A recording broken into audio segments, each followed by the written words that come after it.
वो सुबह कभी तो आएगी, वो सुबह कभी तो आएगी। मैं उस्मान अजीज़ खुदाई खिदमतगार हूँ। ईश्वर को सेवा की आवश्यकता नहीं है एवं उसकी कृति की सेवा ही ईश्वर की सेवा है। मैं वादा करता हूँ कि मैं अपनी सेवाओं के लिए किसी भी पुरस्कार, भुगतान और अभिस्वीकृति की इच्छा नहीं करूँगा। धन्यवाद। नमस्कार, आदाब, सत श्री अकाल, गुड आफ्टरनून। मैं हूं विजेंद्र सिंह, रोहतक, हरियाणा से। मैं खुदाई खिदमतगार हूं। ईश्वर की सेवा की आवश्यकता नहीं एवं उसकी कृति की सेवा ही ईश्वर की सेवा है। मैं समाज में एकता, मानवता और समानता के लिए खड़े होने का वादा करता हूं। मैं वादा करता हूं कि मैं अपनी सेवाओं के लिए किसी भी पुरस्कार, भुगतान और अभिस्वीकृति की इच्छा कभी नहीं करूंगा। धन्यवाद। Hello, good morning everyone. My name is Abdul Mohid and I showed my interest to join this Khudai Khidmatgar. Okay, I really impressed with his work. Okay, to the betterment of humanity. I got a suggestion from your side to take a oath. So right now I am going to do that. Okay. I, Abdul Mueed, as God needs no service, serving at creation is serving to God. I promise that I will never desire any rewards, repayment, acknowledgement for my service at Khudai Khidmatgar. अस्सलामुअलैकुम वरहमतुल्लाहि वबरकातुहू। मेरा नाम गाजी खान है। मैं खुदाई खिदमतगार हूँ। खुदा को खिदमत की ज़रूरत नहीं है। खुदा की तख्लीक की खिदमत ही खुदा की इबादत है। मैं वादा करता हूँ कि मैं तशद्दुद और इंतकाम से दूर रहूँगा और अपने पर जुल्म करने वाले को हमेशा माफ़ कर दूँगा। मैं वादा करता हूँ जिहाद, इंसानियत और बराबरी के लिए खड़े होने का वादा करता हूँ। मैं सामाजिक कामों के लिए हफ्ते में कम से कम 4 घंटे वक्फ करने का वादा करता हूँ। मैं वादा करता हूँ कि कभी भी किसी दहशतगर्द तंजीम का मेंबर नहीं बनूंगा और महात्मा गांधी और खान अब्दुल गफ्फार खान के बताए हुए उसूलों पर हमेशा चलूँगा इंशाअल्लाह। मैं वादा करता हूँ कि नफ़रत, हसद और फ़िरक़ा परस्ती से हमेशा बचूँगा। करता हूँ कि अपनी खिदमत अंजाम देने के लिए मैं किसी इनाम की, अवार्ड की, आज़ाज़ की, पैसे की, ज़मीन की, जायदाद की तमन्ना और ख्वाहिश नहीं करूँगा। कभी क्या अपनी खिदमत से फ़ायदा नहीं उठाऊँगा इंशाअल्लाह। ये खिदमतगार जिंदाबाद, महात्मा गांधी जिंदाबाद, बादशाह खान जिंदाबाद।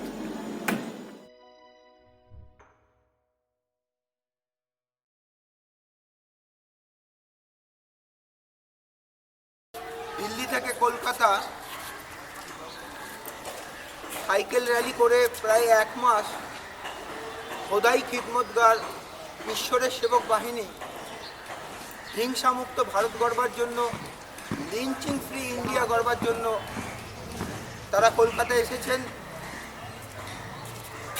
সারা ভারতবর্ষে আজকের যে অবস্থা, এক শ্রেণীর রাজনৈতিক ব্যবসায়ী তারা রাজনীতিটাকে ব্যবসা করবার জন্য মানুষের বিভেদ ঘটিয়ে মানুষের থেকে বিচ্ছিন্ন করে ডিভাইড অ্যান্ড রুল করবার চেষ্টা করছে।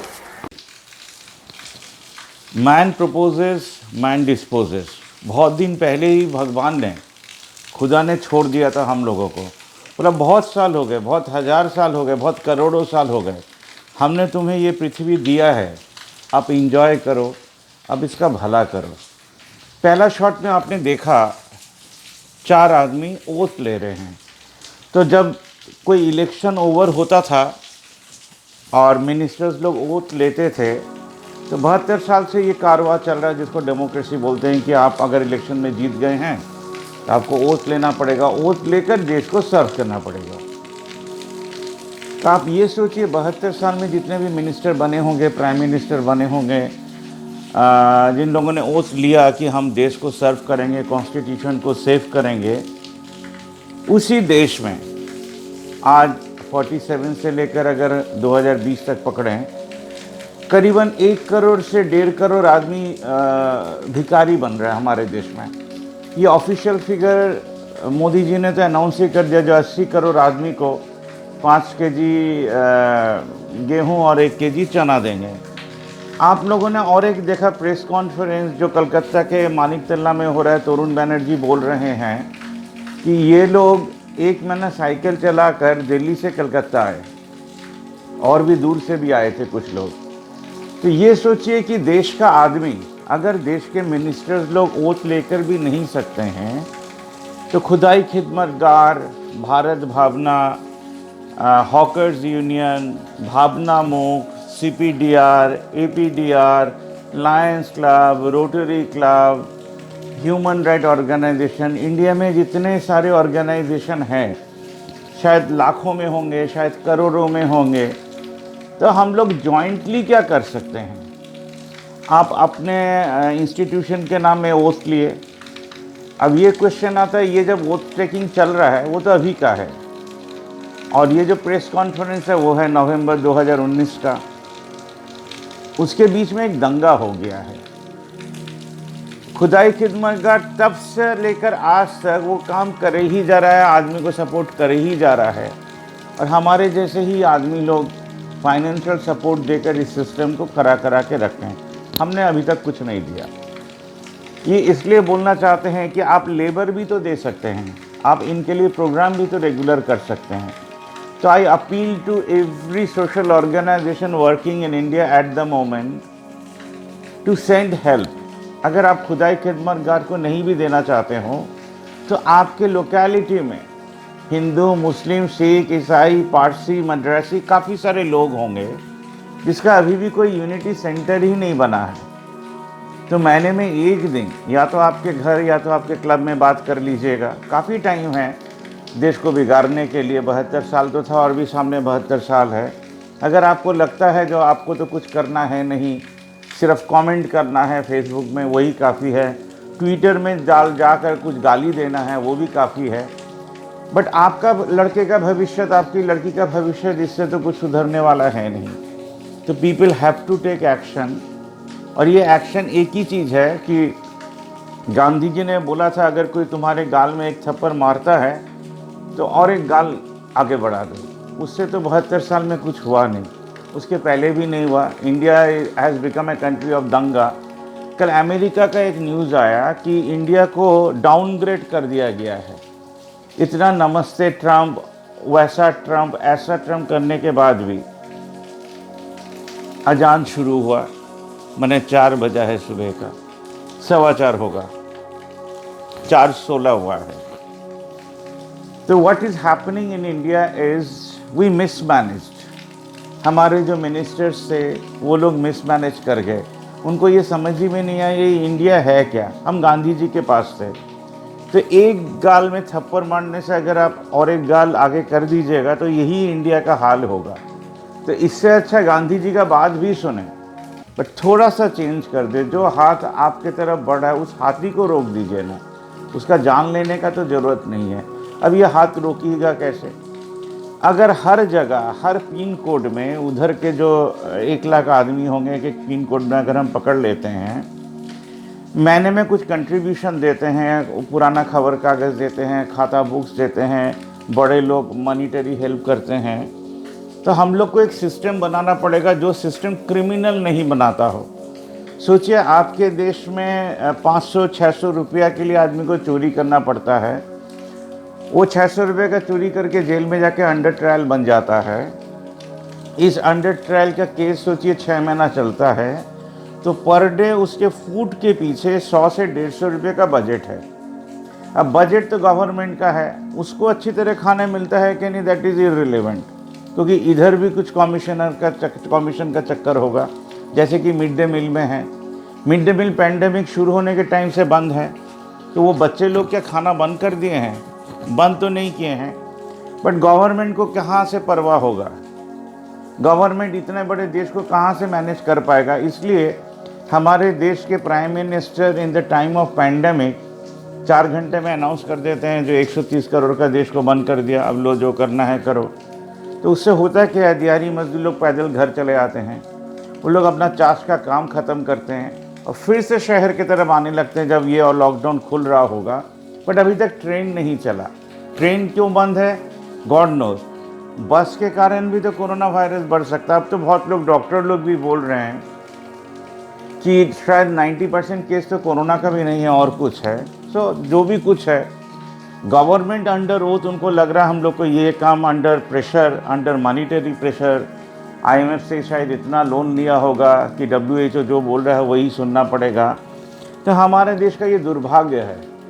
हमारे गांव में इतना पैसा है, इतना पैसा है, इतना पैसा है, और हमारे गांव के आदमी इतना मिसमैनेजमेंट है, इतना मिसमैनेज्ड है, इतना मिसमैनेज्ड है कि वो कभी ऑर्गेनाइज ही नहीं हो पाता है।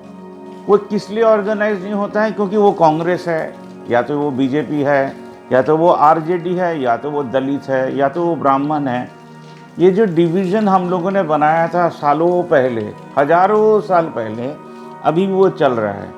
इसके कारण ब्राह्मण आदमी भी वो भूखा है और गरीब है, दलित भी भूखा और गरीब है। तो हर सेक्शन का आदमी भूखा और गरीब है। सिर्फ पॉलिटिशियन भूखा और गरीब नहीं है, क्योंकि वो हमारे ही देश का पैसा है, हमारा ही पैसा यूज़ करके देश को डिवाइड करके रखे हैं। अगर NGOs, ये पैंडमिक के टाइम में देखा गया, जो कोई पॉलिटिकल पार्टी ने खाना नहीं खिलाया, बहुत कम खिलाया। मैक्सिमम NGOs ने ह्यूमन राइट्स ने खिलाया बोलकर अभी भी ये काम चल रहा है और आदमी जिंदा हैं, आदमी लोग बचे हुए हैं। थोड़े बहुत जगह में जो केस आ रहे हैं, शायद वो लोग किसी NGO के साथ जुक्त नहीं हैं। तो भारतवर्ष एक मिसमैनेज्ड कंट्री है जहाँ के सिटीज़न ये सोचते हैं कि हर कुछ गवर्नमेंट कर देगा, जो गवर्नमेंट सकता भी नहीं है। अगर आप दूसरे तरीके से सोचिए, आप भी तो गवर्नमेंट है। सोनू सूद जो बोल रहे हैं, अगर आपको किसी को हेल्प करना है, इसके लिए तो आपको गवर्नमेंट का परमिशन भी नहीं लेना पड़ेगा। तो हर पिन कोड में 1 लाख आदमी, 2 लाख आदमी, 50,000 आदमी, 20,000 आदमी अगर ये ठीक करे, नहीं यही तो मेरा देश है, यही तो हमको रहना है, तो इतना मुस्लिम हिंदू क्यों हैं, इतना जैन पारसी क्यों हैं, इतना सिख ईसाई क्यों हैं? हम लोग एक पब्लिक एजेंडा बनाते हैं, जो पब्लिक एजेंडा में जो भी पैसा उठेगा 20% डेवलपमेंट के लिए रखेंगे, ताकि अपने लड़के लड़की लोगों को हम लोग ही नौकरी दे सके इंडस्ट्री खोलकर। अब आप बोलेगा इंडस्ट्री क्या खोलें? अगर आपको इंडस्ट्री नहीं खोलना आता हो तो आप पैसा किसी और के ऊपर इन्वेस्ट कर दीजिएगा, 51% शेयर लेकर। 20% हमको सैलरी देना है। ये लोग जो वोट ले रहे थे, जो हम लोग पैसा नहीं मांगेंगे, हम लोग रिवार्ड नहीं मांगेंगे, ये भी एक गलती है। आज हमारे देश में करीबन 2 से 3 लाख आदमी चाहिए जो देश को सर्व करेगा, जैसे आर्मी बॉर्डर में सर्व करता है। उसको रेगुलर ही ये काम करना पड़ेगा, उसको पैसा उठाना पड़ेगा, उसको सर्विस पहुंचा देना पड़ेगा, उसको किसी के लिए हॉस्पिटल में रात जागना पड़ेगा। तो ये जो कंटिन्यूअस काम करेगा, जिसको हम लोग बोल रहे हैं द पीस कीपर्स, शांति का दूत, वैसा 3 से 4 लाख आदमी चाहिए जिनको सैलरी भी देना पड़ेगा, जिनके लिए ऑनलाइन चैनल भी चलेगा। हर पिन कोड में अगर एक चैनल चला, सोचिए एक छोटा सा टाउन है हरियाणा का या बंगाल का या बिहार का या यूपी का, उस टाउन में एक अगर चैनल नहीं होगा जो पर्सनल प्रॉब्लम को अगर एड्रेस नहीं करता हो, तो आपको ऐसा टीवी चैनल्स मिलेगा जहां पर सुशांत सिंह लेकर आपका महीनों बहस चल सकता हो, जहां पर प्रशांत भूषण का 2 ट्वीट, देश के जितने एडुकेटेड आदमी हैं उनके पास शायद अभी अब और कोई काम भी नहीं है, तो वो ये ट्वीट कर देते हैं कि सुप्रीम कोर्ट का जज क्यों मोटरसाइकिल चलेगा। वो ये नहीं बोलते हैं कि देश का आदमी अभी नहीं खा के मर रहा है, तो dear Supreme Court please assure the government that everybody gets food. अभी भी बंगाल में काफ़ी सारे आदमी के पास राशन कार्ड नहीं है, तो हो सकता है ऑल ओवर इंडिया में नहीं है। होम मिनिस्टर बीच में बोले जो आपका ID कार्ड ही आपका इंडियन सिटीजन का प्रूफ नहीं है। जो होम मिनिस्टर ये बात बोल सकते हैं वो देश को मैनेज क्या करेंगे, वो तो देश को मिसमैनेज करके छोड़ देंगे। इसलिए गवर्नमेंट रहते हुए भी दिल्ली में दंगा हो जाता है, अगर दिल्ली में दंगा होता तो ये चाइना को कैसे हैंडल करेंगे, पाकिस्तान को कैसे हैंडल करेंगे। जो देश का एक छोटे से टाउन में कैपिटल के अंदर दंगा हो सकता है, तो कितना मिसमैनेज्ड एक गवर्नमेंट हो सकता है, ये सोचिए। जो लोग इतने सारे प्रॉमिसेस करते हैं वो झूठे होते हैं, क्योंकि अगर झूठे नहीं होते तो हर पार्टी ऑफिस से उनका हेल्प सेंटर होता, जो हेल्प सेंटर से सबसे पहले वो पार्टी का कर्मी आज बोलते हैं 20 करोड़ आदमी मिस कॉल देकर बीजेपी का मेंबर हुआ था। तो ये 20 करोड़ आदमी के हाथ में एंड्रॉयड फ़ोन है जो मिस कॉल दे भी सकते हैं। तो 20 करोड़ आदमी अगर 100 रुपया भी महीना देता है तो 2000 करोड़ जो रुपया होता है, इससे काफ़ी सारे आदमी को हेल्प किया जा सकता था। ना कि बच्चे लोगों को अरेस्ट करना, JNU के मूवमेंट को बता देना कि ये एंटी नेशनल है। एंटी नेशनल तो वो आदमी है जो आदमी बोलता है हम गोली चला देंगे, आग लगा देंगे अगर तुम लोग ये मूवमेंट को उठा नहीं दिया। शाहीन बाग का मूवमेंट ही क्या है? शाहीन बाग का तो मूवमेंट वो मूवमेंट है जो आदमी सिटीजनशिप मांग रहा है। वो लोग तो बार बार बोल रहे थे होम मिनिस्टर या प्राइम मिनिस्टर आके बात कर लें, वो 5 किलोमीटर डिस्टेंस कवर नहीं कर पाए। उसके बीच में दंगा हो गया, हेट्रेड बढ़ रहा है। अमेरिका ने हमको 4th ग्रेड कर दिया है, कल शायद 5th ग्रेड कर दे, क्योंकि अमेरिका सिर्फ अमेरिकन प्रेसिडेंट नहीं चलाते हैं, वहाँ के डेमोक्रेटिक सिस्टम चलाते हैं, जहाँ पर एक पुलिस सॉरी बोलता है अगर वो कोई गलती करता है। तो एक पुलिस वाले ने गलती किया तो उसका चीफ आके सॉरी बोला था। हमारे देश के पुलिस को तो ये भी नहीं मालूम है सॉरी कब बोलना है और देश के लिए करना क्या है। They only follow order. Jallianwala Bagh में जनरल डायर ने सिर्फ ऑर्डर दिया था, गोली किंतु हमारे देश के पुलिस लोगों ने ही चलाया था, हमारे देश के आदमी ने ही चलाया था। ब्रिटिश के साथ लड़ने के लिए सेकेंड वर्ल्ड वॉर में हमारे देश के आदमी गए थे, जिनको वार क्रिमिनल करके रख दिया गया था। नेताजी ने जाकर उनको उस एग्जाइल से निकाला, आज़ाद हिंद फौज बनाकर उनके साथ लड़ाई करने का कोशिश की, उसके बाद उन्हीं को हवा कर दिया गया। आज हमारा देश is just waiting for an uprising by the citizens of India, because government people who have taken oath, the ministers who have taken oath, इन लोगों को देखिएगा 6 महीना में आपको कहीं नज़र नहीं आए, कोई इस फायरी स्पीच में नज़र नहीं आए, आदमी को हेल्प करते हुए नज़र नहीं आए। तो इन लोगों ने ओथ किस चीज़ का लिया? टू सर्व देम और टू सर्व द कंट्री।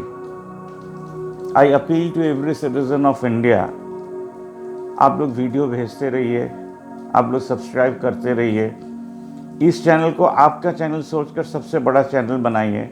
और आप अपने शहर में महीने में 3 घंटा देकर, ये तो बोल रहे थे वीक में 4 घंटा देंगे, हम बोले महीने में 3 घंटा देकर आपके शहर के उन्नति के लिए सिस्टम को एस्टैब्लिश कीजिए, आदमी को डायरेक्टली हेल्प कीजिए, मेंबरशिप फीस बढ़ाइए, 20% जमा के रखिए ताकि हम लोग अक्रॉस इंडिया हम लोग इंडस्ट्री खोल सकें। और सबसे बड़ा बात है, महीने में 1 दिन आप मोबाइल से ऐसे पकड़कर वीडियो रिकॉर्ड करके भेजिए ताकि वर्ल्ड देख सके, जो पूरा थ्रू आउट इंडिया साधारण आदमी कैसे देश को चेंज कर रहा है। चेंज करने के लिए भी एक आइडिया ही चाहिए। राम मोहन ने सतीदाह पे प्रथा कैसे उठाया, जबकि उन्होंने बोला जो लड़की को नहीं जलने देंगे, दैट वाज एन आइडिया, वो जो रिलीवेंट था तब। विद्यासागर ने क्या कहा, तो विधवा का शादी होना चाहिए, that was also an idea. Without idea कोई भी सोसाइटी में चेंज नहीं आ सकता है। इज़म का बात करना तो अच्छा लगता है, बट इज़म अभी तक हम लोग को खिलाता नहीं है। खिलाएगा वही आदमी जो आदमी प्लान करके अपने पाड़ा में महीने में 1 दिन सब आदमी को इकट्ठा करेगा। हर आदमी डोनेशन देंगे, खाना भी दे सकते हैं, तेल भी दे सकते हैं, ताकि दूसरे को ये सर्व किया जा सके। बहुत सारे लोग ऐसे होंगे जो पैसा नहीं देना चाहते हों, तो आप लोग खाना पीना भी दे सकते हैं। आपके घर के सामने बस्ती क्यों है, ये क्वेश्चन महाराष्ट्र में क्या धारावी के लोग नहीं करते होंगे? महाराष्ट्र के चीफ मिनिस्टर, महाराष्ट्र तो सबसे रिचेस्ट स्टेट है, तो 72 साल में वो एरिया को क्या डिज़ाइनर बस्ती नहीं किया जा सकता था? किया जा सकता था। बट जिन लोगों ने ओथ लिया अंडर इंडियन कॉन्स्टिट्यूशन, दे टूक ओथ फॉर देमसेल्फ। अगर ये देश के लिए ओथ लेते तो कोई बस्ती नहीं रहता इंडिया में। I ask I appeal to every minister of India, including the Prime Minister, who has no idea about India. ये लोग 10 से 15% आदमी को ही रीच कर पाते हैं, बाद बाकी के बारे में कुछ आइडिया भी नहीं है।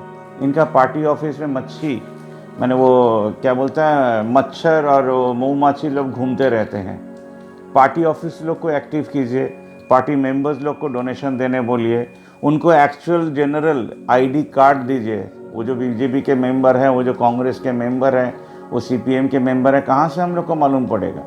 जो लोग देश के लिए दे रहे हैं, हर गरीब को लिस्ट बनाकर महीने में 3 से 4 हज़ार रुपये दीजिए और इनको चाषी लोग के अंडर में काम करने बोलिए, ताकि चाषी लोग का स्पेंडिंग ऑन लेबर कॉस्ट कम जाए, तो उनको भी काफ़ी सहूलियत मिल जाएगा। हर फार्मर को अगर 6,000 रुपये मिलने लग जाए तो हर चीज़ का दाम कम जाएगा। आप लोग डिफेंस को क्या ऐसे हैंडल कीजिएगा, ये आपका माथा व्यथा है, बट इनसाइड अगर 130 करोड़ आदमी हैप्पी रहे तो एक देश हैप्पी रहेगा और हमारा भी स्टैंडर्ड ऊंचा होगा। आपके अंडर में तो देश पीछे ही जा रहा है, पीछे ही जा रहा है, पीछे ही जा रहा है। आपके हाथ में रेजिग्नेशन लेटर है, आप चाहें तो दे भी सकते हैं, तो ये देश बच जाएगा, क्योंकि आप मोर को खिला सकते हैं, देश के गरीब को नहीं। That is very sad. And other part is we the citizens of India, we can change India. अगर आप खुदाई खिदमतगार के जैसा सोच सकते हैं, we will take oath, we will do work. Thank you. इन काली सदियों के सर से जब रात का चल ढके